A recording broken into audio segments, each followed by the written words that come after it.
warm welcome. You're watching India Ahead with me, Ridhima Bhatnagar. You're watching our special broadcast. Now, over the next 30 minutes, we're going to talk about something that has taken all of us and has hit all of us at large. It's a concept that we usually don't like talking about, but today it has become national headlines, unfortunately. If there is one section of people who've been hit by a double whammy due to the pandemic, those are the migrants today. Now, the loss of jobs due to the pandemic and being stranded thousands of kilometers from their homes. Migrants have had to bear extreme hardships. Now, with special Shramik trains being organized, state governments are fearing a mass exodus of workers who've been stranded for weeks now. Industry bodies in Punjab have now expressed their concerns. Remember, Punjab has around 10 lakh migrant workers, including 7 lakh in Ludhiana alone. Other majority migrant labourers hail from Bihar, Uttar Pradesh and Jharkhand. Industry representatives are now concerned. The concerns are over lack of workforce. Industry leaders are now asking the government what the revival plan can be if there is no workforce. Following Punjab, the state governments of Karnataka and Telangana have also now appealed to migrant workers to stay in the state.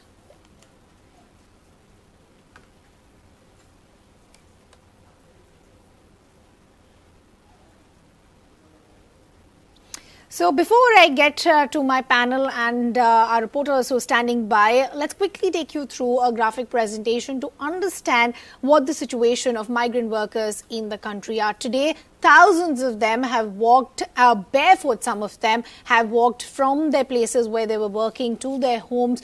Some of them have lost their lives on the way. It's only 2 days ago that we got the notification coming in from the central government where these special trains have now been arranged. If I can ask my producers to pull up the first set of graphics for us to quickly take you through what the migrant situation is and what is worrying the industry bodies today. So the state governments, as we said, are fearing mass exodus of migrants. States are fearing mass exodus as centres allowed these special Shramik trains that have started. States are worrying about the lack of workforce. Now, what the state governments are now worrying about is saying that the government on one hand is saying that this needs to be a revival, the industries need to open up, but if most of these migrants go back home, then where will the workforce really be? The Punjab industry body is one of them that have expressed their concern. Industry bodies in Karnataka and Telangana have also issued similar appeals, asking the migrants to now stay back in the respective places where they were working so that work can now resume. But let's now take a look at the other graphic presentation, which is what has really hit the migrant workers today. As I said earlier,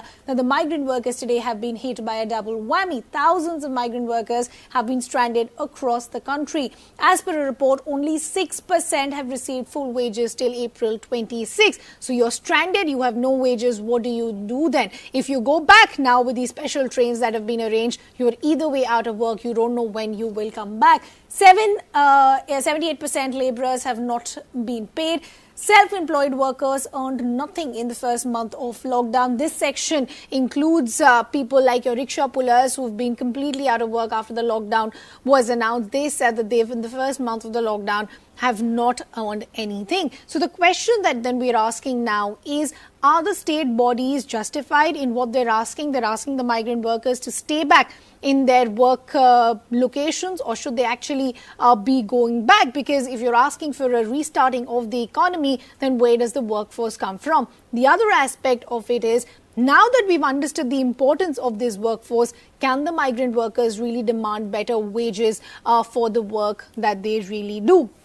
Let me introduce my guests. Then we have Sharath Kohli, who's a noted economist. Sumit Peer, a political analyst. Kunal Gupta represents the industry voice. And Dr. Harish Sharma, executive director of REPL. But before I get to my panel, I also have my colleague Aneri joining me on the broadcast. Aneri, let me come to you first. And let's take a quick update of what really is happening as far as the movement of the migrant workers is concerned. Now, just 2 days ago, you got the notification where the government said, okay, we'll allow these special Shramik trains for students and migrant workers, for them wherever they're stranded, to make them reach their hometowns. Now, out of the whole lot, only a select few have been able to get their tickets for these migrant trains as well. They've been stranded for weeks now. But now state bodies are saying that if you want some sort of revival to happen, if this mass exodus of workers happen, then where will the workforce really be? It started with Punjab, but now Telangana and Karnataka have had similar appeals issued to the migrants as well as the governments as well. Well, that's right, Ridhima. Now, we have been seeing that migrant workers are the ones who have been badly hit with this lockdown, and the extension of lockdown has also one of the important and one of the major things, because the daily wage workers are one of them. And so we have seen after the extension of lockdown also, we saw many migrant workers staging protests at various states like Maharashtra, Surat and Telangana as well. Recently also we saw the migrant workers attacking on the police personnel, and vehicle of police was also damaged.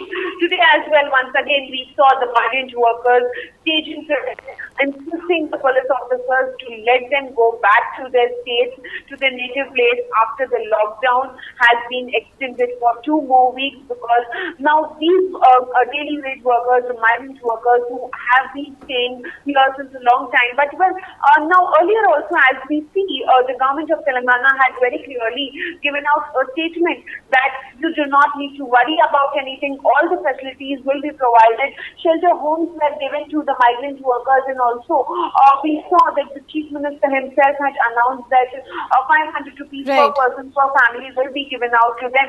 But now we see that after the MHA guidelines, many migrant workers have come out on road staging protests. The first train also starting from Telangana, that is from Hyderabad, Lingampalli railway station, started and reached Jharkhand with nearly 1,200 migrant workers who were from Jharkhand, and they were ensured that all the facilities is being provided in the train as well, so that migrant workers do not face any problem. But yet the question still remains at large, is that what is the daily wage, what is the income for them? Okay, Neri, thanks for getting us all those updates. Let me take it to our panel then. Sumit, let me begin with you first. Before we talk about the economic aspect and what the industry bodies are really demanding at this time, I want to talk a little about the situation of the migrant workers in the country. They are the backbone of the majority of the workforce that happens in our country, whether they're daily wage laborers, they work in restaurants, they work in various sectors. They have been completely stranded today. Till about 2 days ago, when before these special trains started, all of them were completely stranded. Now, most of them are daily wage earners who make a very, very minimum amount. If their work is taken away from them, they do not have enough as a bank account or any sort of a rain fund account where they can dig into that and go on. Many of them were left completely hungry. They were stranded. They were lost. Majority of them started walking to their hometowns, hoping that some point they will get some sort of relief and they will have some sort of movement or conveyance which could help them. Many of them lost their lives on their way. Do you think the strategy to tackle, I beg your pardon, the situation of the migrant workers in the country has been completely off the book? Well, you see, this migrant workers has been a very difficult situation in the country because the lockdown was not planned, COVID was not planned. It came up and we had to respond very, very fast. Now, courtesy that we have the minimum amount of people who have died, we have minimum amount of infections looking at our size of the population. So far at a medical level, we are well done. Most of the states, I would say rather all of them have been able to take care of the migrant workers. But there's a difference between a migrant worker. There's two kinds of migrant workers here. One who are meaningfully employed. Let's say I run a unit, I have 100 workers who work for me. Today, I can sustain 10 or 20 of them, wherein I pay for their shelter, where I pay for their salary, wherein I pay for their well-being. But there are 80 odd people which cannot suffer. The fact remains 80 crore people today are getting sustenance packets from the government, center and state governments on which they are surviving and sustaining. Now, as 17-day 2 cycles have passed by and they have shown no signs of the disease, so the government of the day thought, this might be the time to start moving them to their hometowns because this has been their demand. And needless to say, these are the people who are not meaningfully employed. If you have your job, if you have your salaries coming in, if your food is coming in, your shelter is taken care of, your medical is taken care of, then obviously you will not move. But there is a majority of them who are out of the job, who are out of the business because there is a global or a national lockdown. So these people, by virtue, have a right to move to their places. Okay, that wasn't my question. My question wasn't that, Sumit. My question was that has the strategy of the government in tackling the situation of the migrants being completely off? And I'll tell you why. But I'll let Sharad Kohli come in. I believe he wants to come in. Sharad, you want to come in and make a point? The strategy has been correct. One, because it is too late.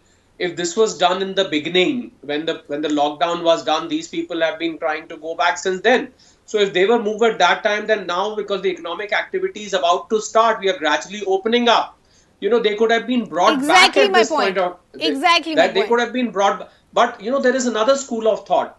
Now the second school of thought comes from the employers, the factories or the construction sites owners where they are employed. They are saying for us, and because they have been constantly calling their employers कि साहब काम नहीं है, आप काम पे रखेंगे नहीं रखेंगे. They are getting uncertain answers for obvious reasons because nobody knows what's going to happen. So what those employers are saying, that it is good that they have gone back because at least the liability is off their head. But having said that, I would also like to put on record that a lot of these migrant workers, when they reach their home destinations, they have tested positive.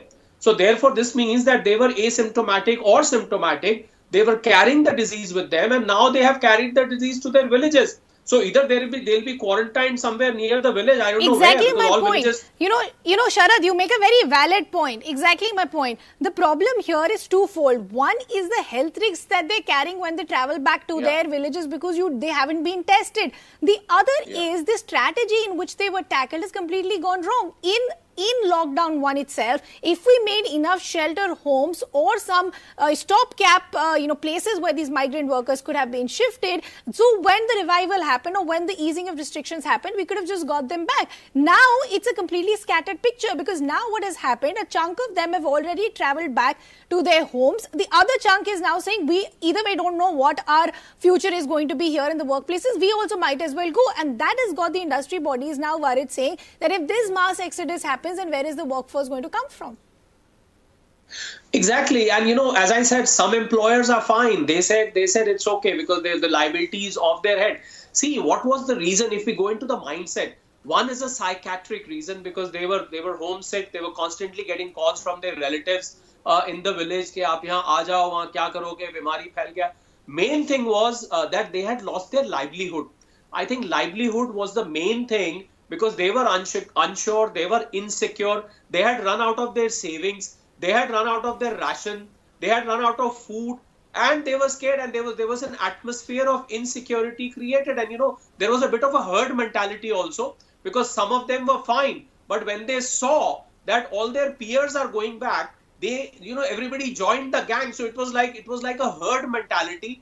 And the bigger problem now is that these people are not going to come back that soon.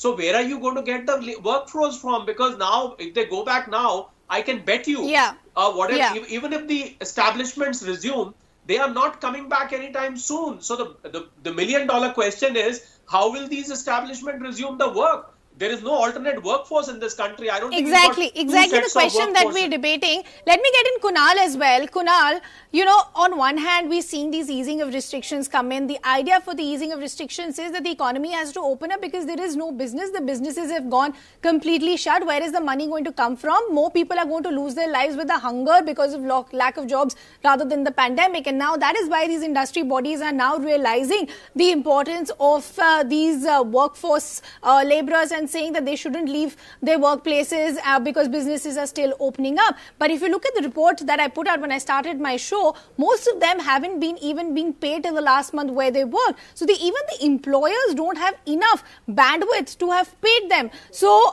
now the concern is that if all of them go back, how do we open up our business? Where do you really stand? Do you think the employers are now justified in them being rattled today, understanding where the workforce will come from? Or do you actually think it will work in favor of the migrants, where we'll understand their importance and probably have better wages for them when they come back? Now, I think you asked a very long question. I'll break it into two parts. First is the employer trend with respect to employment of laborers, and where is the labor going to come from with the resumption of enterprise activity. The second is the migrant attitude with respect to them coming back to the workforce and them working and behaving in the manner that we have previously seen. So let's just start from the employer side. Now, based on different industry categorization, the trends of employment differ with each industry type. Now, when we look at industry, we typically categorize it amongst manufacturing and construction. In manufacturing and construction, employers typically have used a lot of contractors and third-party outsourced payroll companies when it comes to employment of people. Now, as an employer, it is pretty, you can mitigate your risk by putting the liability on the third-party payroll provider. The third-party payroll provider can put the liability back on the employer with respect to paying wages. So that is exactly where you have seen a lot of people not getting paid for the first month of lockdown, which was a part of your report at the starting of the program. Nobody expected the lockdown to go on for 2 months, and nobody has, as government, there was typically, there could have been much better preparation that could have been done. Very fair point that you just made in the first question as well. Now, as an employer, when you're looking to get back to economic activity, you do not have laborers right now. The laborers are also categorized among two categories. One is the labor who come to the industrial areas in less than 500 kilometers, and laborers who come to work in the industries wherein their hometown is greater than 500 kilometers. At least about 35 to 40% labor is a full-time labor. So they have never experienced or seen, hence the herd mentality. People who even had jobs have actually left and deserted the industry places, primarily with the fear and the panic of what the pandemic would bring for them, because they also understand in very honesty what conditions do they live in the industries vis-a-vis how they live in the villages. The second part is the migrant part. Now, the migrant hasn't been treated very well, either by the employer or either by the government. Those who were left behind, you can understand what benefits can the government provide as a state to so many people. So they have been dealt very. I want to take on from what Kunal is saying. He makes a very fair point, and that's the other aspect that I want to discuss. Sharad, I want to bring you in here. Now, the main problem here is the mentality that we have towards our migrants. Now, even look what's happened in the last couple of days. On one hand, we've had these special migrant trains which have now started with specific locations and limited capacity. All of that is great. On the other hand, you have these special flights which have now been started to get the stranded students back. On one hand, the entire government is funding these special flights which are bringing back the students, but the migrants now, as per reports, are being asked to pay a minimum amount for the tickets that they're taking, which is extremely sad, because on one hand, we're accepting the fact that these migrants are completely out of work. We need them as the backbone of our workforce, but we still have a duality in terms of how we're treating our students and our diplomats vis-a-vis our migrants.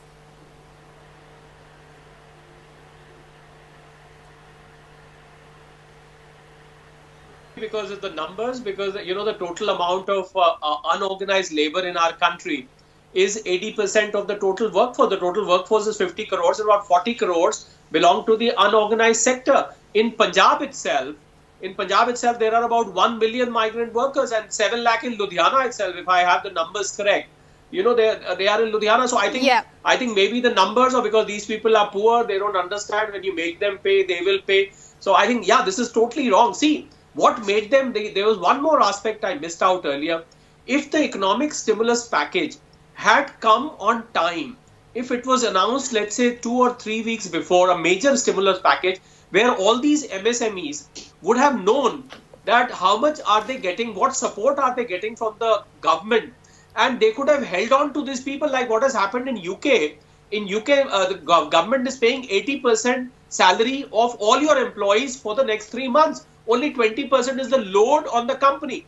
If something of this sort was coming here, or if that evading economic stimulus package would have come, then I think we wouldn't have faced this problem, because then the companies would have known that this is the benefit we are getting for the government, and maybe something is coming for these people as well. So they might have been announced to these people, and they would have stayed back. So I would partly blame delayed economic stimulus package for this. I think government has self-invited this trouble.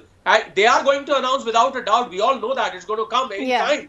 But then because of the delay, I think this exodus has happened. So there is the problem is at all, and the problem is with employer. The government is also partly responsible, and the mindset of these workers and the economic condition of these workers are also responsible. So it's just a combination of everything. But the worst fear is that whether the disease gets spread, and because the disease was not in villages, mind you, villages were very, very minimally affected. are we passing on or transporting this disease to the villages now, which will be a huge problem and difficult to control because the medical infrastructure there is much worse than the developed towns. Fair point there. Yeah, let me bring in Sumit back. Sumit, of course, we've spoken at length about this delayed stimulus package, which we've been talking for almost a month and a half now. The government said it's preparing it, it's almost prepared. The finance ministry is saying that they're working round the clock on it. When the first lockdown happened, we heard some sort of measures come in, but after that, there's been complete silence. There's been too much pressure on the Reserve Bank as well. The question here is, do we even have the bandwidth to have this wait and watch game? Because I honestly think we do not have that bandwidth to wait and watch as far as the stimulus package needs to come, because if it does not come today, then how do you start about restarting the economy, restarting the businesses? It's all almost like a cycle that needs to go into account. My other aspect is that, of course, even if we leave the stimulus package now and say too much pressure is being put and too much is being made of the stimulus package, and then expectations are really high, I want to stay relevant to the topic of what we're asking. What I want to ask you, Sumit Peer, now is, now that the state bodies and the industry bodies are raising these concerns that the mass exodus of workers should not happen, because then where will the workforce come from? Do you now think this can probably be used as an opportunity for the migrants to demand some sort of better wages? Because many of them, as I said when I started the show, are paid ridiculously low amounts and they have an entire family to support. Now when most of them go back, and we do not know when they will come back, which forms the backbone of our workforce, is it time to restructure how we have payments done to these workers? Ma'am, it's a very valid point. The first point is that the law of economics says that demand meets the supply. It's only a matter of time. When you create sufficient demand, the supply will come in. But what the supply comes at what cost is a very relevant question, because when the supply is less, the prices go up. It is but natural when the workforce has migrated out of the cities. So the amount of money you need to pay to hire a person with the same skill will be slightly higher or much higher, depending from street to street, town to town, what it was 1 month back. But the most important question is that, there are two aspects of it. One is they were not meaningfully employed, the point I was trying to make. They were only getting rations to survive. But what about the money? What about the health conditions?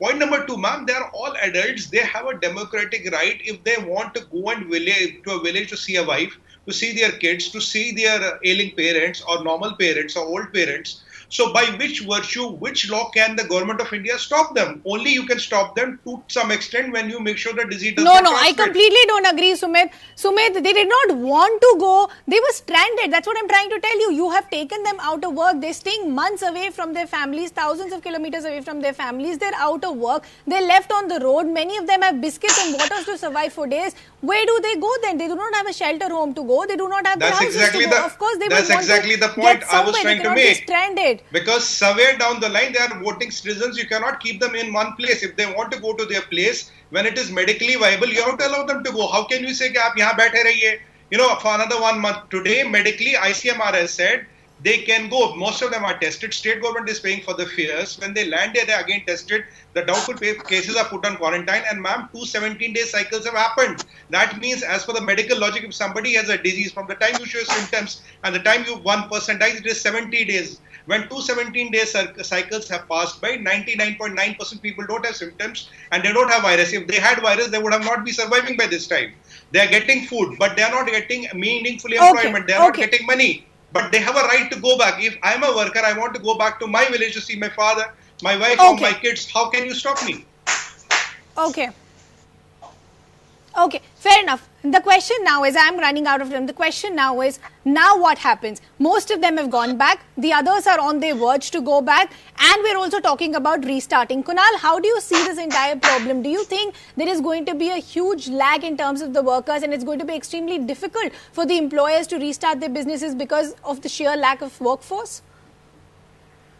In one word, the answer is yes. The employers are going to face a huge problem in terms of getting back these workers. And I have another industry point, since we work with a lot of manufacturing industries and other industries as a job firms. A lot of these employers are actually against the government for the fact that government of India forced them to take a lot of workers on their payroll after demonetization to pay them their wages in account transfers. Now, a lot of these employers are feeling the pinch because they had to pay these workers despite the fact that businesses were zero. And you would appreciate the fact that we have lost an entire summer cycle. I mean, from textile, from garment industry, which was supposed to release the summer stock in March, April, which was supposed to be bought by people, and then the money which was supposed to come in to build the stock for winters. Now your entire cycles are going to stop. You know, the single biggest employer on the street is the chai pakoda wala. Our Prime Minister has also appreciated. And when you look at the smaller towns, the cities and the waysides, there are typically only 3 or 4 kinds of shops which run. One is the chai pakoda, or your people like larger enterprises like even Haldirams and Bikaner wala, but it's typically the halwai which provides the maximum employment to people. And then you have the clothing vendors, and as well as you have the micro entrepreneur. The entrepreneur who is sitting at the religious sites and the travel and tourism sites, and in the unorganized sector, they all put together to about 67% of the work. So you're going to face problems, and you're going to face resistance from the employers to pay money in white going forward in bank transfers. At the same time, the migrant workers, till the time have an assurance, you know, because of this behavioral hit, like I said, how they have been treated by both sides, both the employers as well as by the government. They have also not been welcomed home. So that's the third biggest hit that they had. So psychologically, even the people who traveled back to their village, they were not welcome inside the villages. A lot of them had put barricades and created quarantine homes. So they suffered on all 3 sides. Correct. So when they want to come back, okay. Sharad, I'm going to give you the last word. I understand the concerns that Kunal is pointing out. 2 of them that I had already pointed out when I started the show, and a valid point that he's making, that a lot of them also faced concerns when they reached their hometowns because of the health conditions. A lot of villages blocked the barricades. So now, a closing comment, Sharad. Now, what is the way forward? How do we tackle this? Industry bodies saying we do not want the mass exodus. Migrant workers saying we've been stranded for too long. We have to get back to our houses. See, the only way they have been here for donkey number of years. It's not that they came yesterday. A lot of them have been here for many, many years. If you speak to them, I think the only way to get them back would be either they get a guarantee of their employment coming back. Added to that, some kind of direct benefit transfer coming from the company, because the 500 rupees which came to the ladies' account, the female accounts, was peanuts. I mean, 500. How long is 500 going to last? They do 100 rupee recharge of their phone. And having said that, one more point, that is when they had all been in touch with their villagers on phone. Mind you, all villages are connected by phone. And the villagers told them that आप यहाँ आ तो रहे हो, पर आपको अंदर नहीं घुसने दिया जाएगा. You will not be allowed to enter. आपको बाहर स्कूल में रोक लेंगे. They said, no problems. We will stay for 14 days I have no fever. I have no problem. I'll stay for 14 days in the school. At least I'll reach back home. So I think a major impetus is required now to get them back, because a guaranteed employment and a government aid, some kind of direct benefit transfer coming their way can only get them back. I think it will be very, very difficult otherwise. Okay. Yeah, I think fair points made there. I think there's a consensus to what we all agree that this is the time that we get some sort of direct transfer benefits coming in for these migrant workers, and some sort of a stability plan where there is a guarantee given that yes, you will have your job back. Also that you'll have a job back for at least a minimum of 2 to 3 months, so that the person has some sort of surety of making that journey back. I'm completely out of time. I'd like to thank all my panelists. Slipping into a very short break. News and updates continue on the other side. Thank you.